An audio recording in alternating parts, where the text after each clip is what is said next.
there's something really awful and deceptive, awfully deceptive that's happening in the Democratic Party. And you might say, well, Angela, many such cases. And of course, yes, I agree with you. But I mean right now, since Dr. Abdul El-Sayed won his primary in Michigan, there has been a swift, coordinated messaging campaign. And behind it is something particularly insidious. Now, much of this is not new, but the intensity is changing and the messaging is, they're getting crafty with the messaging. And I want to talk about that in a second, what that messaging is and how we need to understand what's going on. But let me lay out a little bit of context here, because I am somebody who, since the very beginning of all of this madness, has been a proponent of the Big Tent. And I still am a proponent of the Big Tent. I understand that successful resistance movements are a numbers game.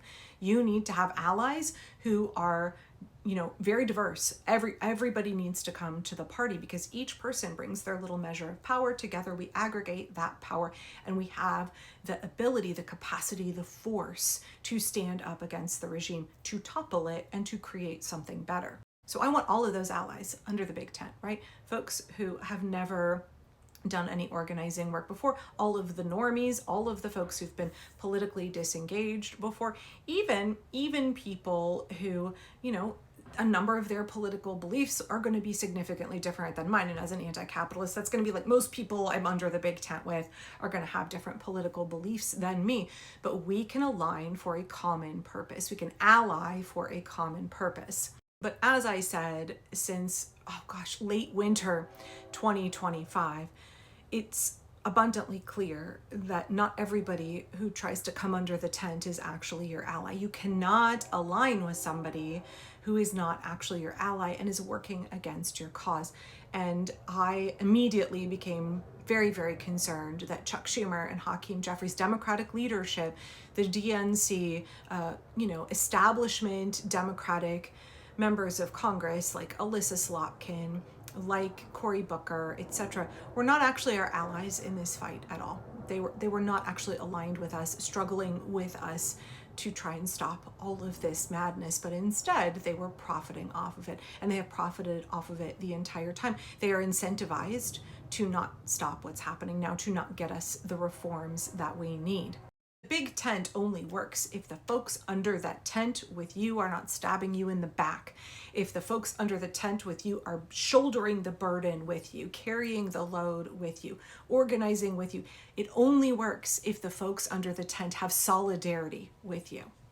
And Chuck Schumer and the Democratic establishment do not have solidarity with us. They are not our allies in this fight. And so I have been flaming pissed over the last day to see this new rhetoric, this new messaging that is coming out from the Democratic establishment. And I'm clearly not the only one who has noticed it. Stop saying that we need a big tent. Words are important, and those are the wrong ones. In the last few days, you've probably heard this phrase over and over again. We are a Big Tent party. We are a Big Tent party. Big Tent? This was kind of a weird week in Democratic politics. A bunch of progressives won in Michigan, a bunch of moderates won in other parts of the country, and the Democratic Party has entered this very predictable discourse about electability and who the party really belongs to. But across the board, from commentators to strategists, Democratic Party officials, everybody seems to be saying this one phrase over and over again. Okay, he goes on for several more minutes, and I don't necessarily agree with everything else he says in his video. He says that Big Tent is the wrong term and we should abandon it because he doesn't even like being in the same room with people. He doesn't like, much less being under a tent with them, but whatever. What you're seeing here is not the concept of a big tent and what that truly means being problematic. What you're seeing here is a classic case of movement capture.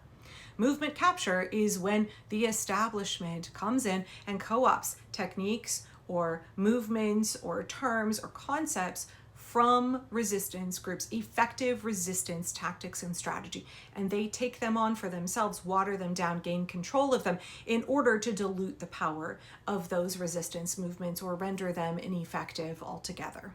That is what you're seeing right now from Ruben Gallego and Chuck Schumer and the like. You're seeing movement capture. You're seeing them claim this term Big Tent, bastardize it, and apply it to basically try and protect their own power and influence as establishment, conservative, moderate, corporate-owned, AIPAC-owned Democrats. It is an attempt to dilute the power of the progressive movement and say, you guys are big meanies if you try and vote us out, right? It's more of this taking on the term that they previously liked to use. Well, they're still using it, infighting, when really conflict is quite healthy. Evolutions of political parties are really healthy. And that if you have disagreement with someone's harmful positions and policies, the ways that they're benefiting from foreign influence, dark money influence, corporate influence, you can't talk about that, or that's infighting. You can't push for reforms, or that's infighting. Well, now they're saying you have to invite us to the party, even though we'll stab you in the back, even though we will undermine you at every turn. You've got to invite us under the Big Ten, or you're just a bunch of meanies. And this isn't just me with my anti-capitalist, anti-genocide perspective being critical or harsh against corporate Democrats. No, let's talk about this story that is breaking today. Common Dreams is reporting that the corporate-funded Third Way, that is a political action committee that I have talked about before, they support moderate or more conservative corporate Democrats, has now vowed to spend $15 million waging a war on progressives. Aren't we supposed to all be under the same tent? Some of these fuckers, the corporate-backed fuckers, are there to stab you in the back.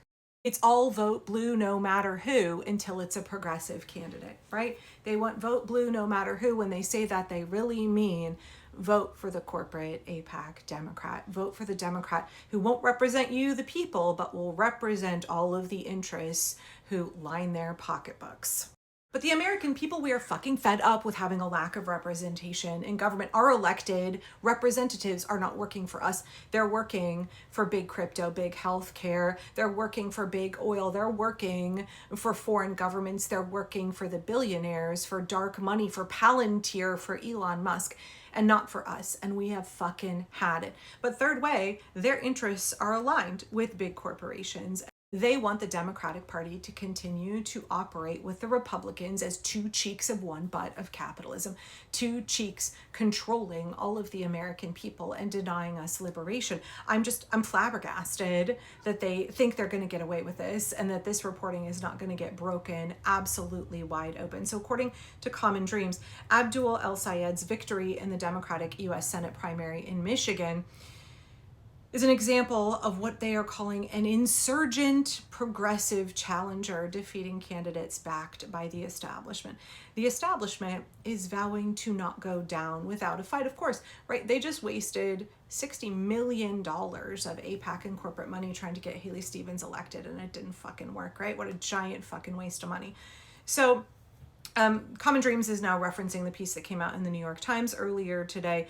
Jonathan Cowan, the president of the corporate-funded group The Third Way, revealed plans for a $15 million campaign to counter the influence of progressive organizations such as the DSA, which he describes as a mortal danger to the Democratic Party. Jesus Christ, they're picking up that MAGA warlike apocalyptic imagery. He says, we are preparing for the next war that is coming. Vote blue no matter who, right? I thought it was vote blue no matter who. I thought that our adversary, we were aligning together. We were under that Big Tent together to fight fascism. What these folks want to fight is the people. They are aligned with the fascists. They are aligned with the billionaires, the technocrat bros, all of the corporations who are benefiting from Donald Trump's regime. All of those big businesses and billionaires who are getting incredibly rich off of all of the grift, graft, and corruption right now. The Third Way is aligned with those folks against you. These are the same kind of elected officials who signed their pro-capitalism pledge. These folks are afraid of the people because they have become wealthy and powerful, aligning with corporate interest and denying you representation. I agree.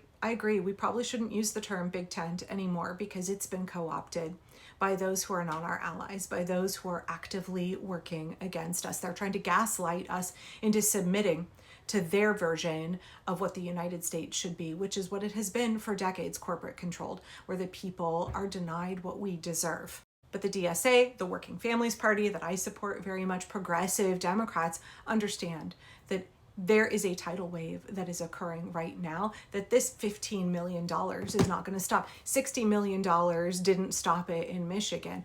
And this movement of the people is only growing. We are aligning together and we will be successful. It will not be those in power. It will be us that stops this.